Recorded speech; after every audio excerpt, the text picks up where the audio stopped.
The head coach, Mike MacIntyre, joins us here. Are you well rested? Because I was a little nervous. This is a big day. It's Pac-12 Football Media Day. You're the first coach that's on set with us. We're driving over here. I'm in the car with Glenn Parker, and I see you strolling into the hotel, drenched in sweat, coming off of a run. You're okay, though, right? Yeah, we got up and ran this morning. It was fun.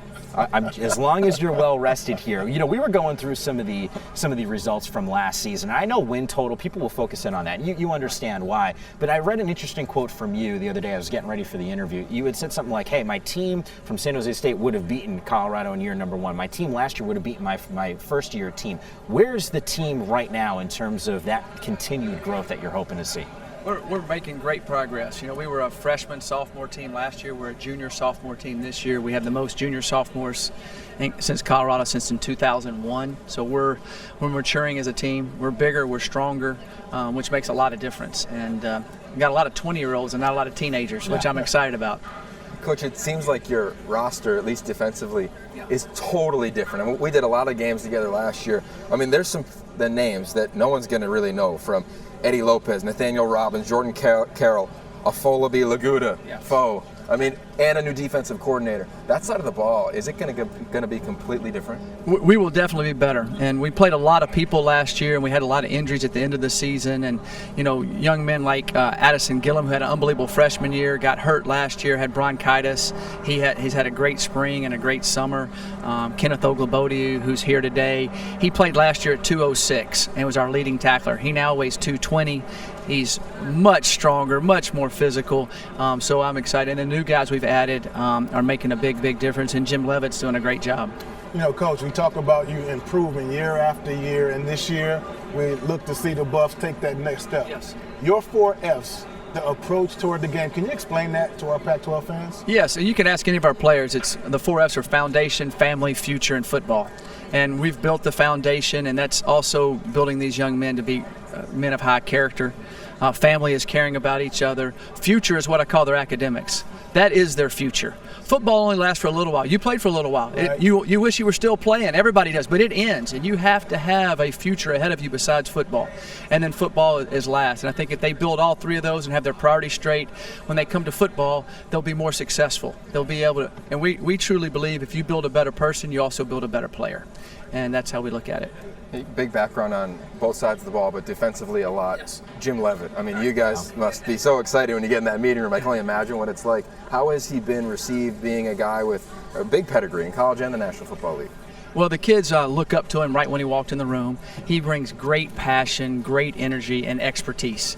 And he really cares about the player, and he's a tireless worker. He's a grinder, and he loves football. And he was at Kansas State, and he was at South Florida, and he's coming to ours. We're 2 years into this now, and he understands what it takes to build a program. So he has a lot of expertise in that area, and he's been a big help for our program, and our kids are excited. And you'll see a different energy on defense this year. You know, Mike, I have my wide receiver in Curtis Conway. You have yours in Nelson Spruce. And I remember at the beginning of the season, Nelson kind of came out of nowhere and was putting up these huge numbers. And I remember even last season during the training camp tour talking to you about going and recruiting and the fact that you have your quarterback in Sefo Liufau and how much of an advantage that is when you go into a kid's home. But Nelson now all of a sudden is going to have a target on his back like he did really at the second half of the season. How are those guys knowing that that's going to happen, those 2 guys? What's this offseason been like as they prepare? Because I got to think, from an offensive standpoint, you're going to need both of those guys to produce similarly like they did last year. Yes, they need to produce like they did last year. Sefo broke 51 records himself as their quarterback at Colorado Records, and Nelson broke, I think, 30 records as a receiver, all these different records. David Platty keeps all kind of records, and it's unbelievable how he does it. But these 2 young men have been working hard all summer. They're in better shape and better condition than they were last year. They're guys you never have to motivate. They motivate the rest of the guys. They've taken the leadership role. But we'll move Nelson around and get him different ways to find the ball and get him on the right matchups. And then Sefo does a great job of reading. And in another year into our system, he'll be better.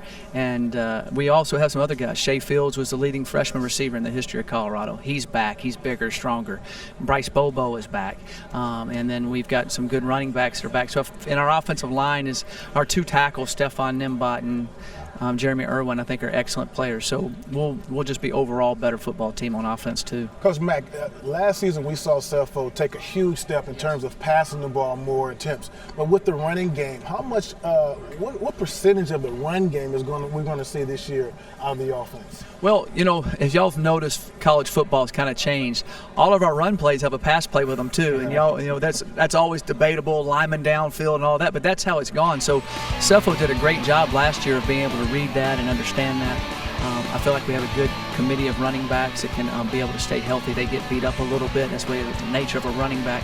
But Cepho will run the ball more too. He's gotten better. He's more physical. He's 6'4.25" now, 240, and really running well. Now, when he's running the ball, is it more a read option, his decision to run, or you guys are going to call plays specifically for him to get out of the pocket and have a run pass? Last year in a few games, he made some really good runs. Yes. And a lot of it is predicated on what the defense shows. And so if there's an ability they're out there covering and we have ability for him to run where he's not going to get blown up, then he will do that. If not, he'll be throwing it or we'll be handing it off. So it's kind of the old option football, but it's turned into more the option pass situation now in college football. Coach, you're big on the psychology of a team. Yes. We saw the close games that they were in, got to call a bunch of them. They were close. Where's this team? Do they know that they're that close, or are they still kind of hoping that things bounce their way as you head into training camp? No, I think the whole culture of it's changed. A couple of the leaders came to me back at the beginning of the summer, and how it is in the locker room. A coach isn't always in the locker room, and a couple of them said, "Coach, we almost got in a fight in the locker room." I said, "What do you mean?" He goes, "Well, few of the guys were going, hey, we should go 8-4, or 9-5, whatever." And they said, "Who's going to beat us?" So that whole mentality's changed now. They believe they can beat anybody they play, and they want to do that. So we've kind of gone from can we beat them to can they beat us? And I think that's a step that they have to make. The coaches can say all they want, but I see that a transformation happening. You mentioned some of the talent that has continued to come to Boulder, which is really a great community. But before, and I can't wait to see it during our training camp tour in a couple of weeks, but the new facilities, I have to think, especially for our first year of the training camp tour, this is no disrespect, you know this, but everyone had new digs, new equipment, new buildings, and now all of a sudden you guys are keeping up with the Joneses, and this is what we're going to see. Right. When y'all see it, it will blow your mind, and it really will. It's the best facility in America, and that's not just me saying. When you go through it, it's a $156 million football facility. Wow. And an indoor facility and everything. It's spectacular. And when we built it, you had the view of the Flatirons to the stadium.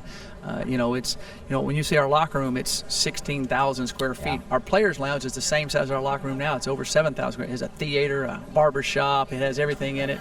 We got walk-through pools right beside our training room.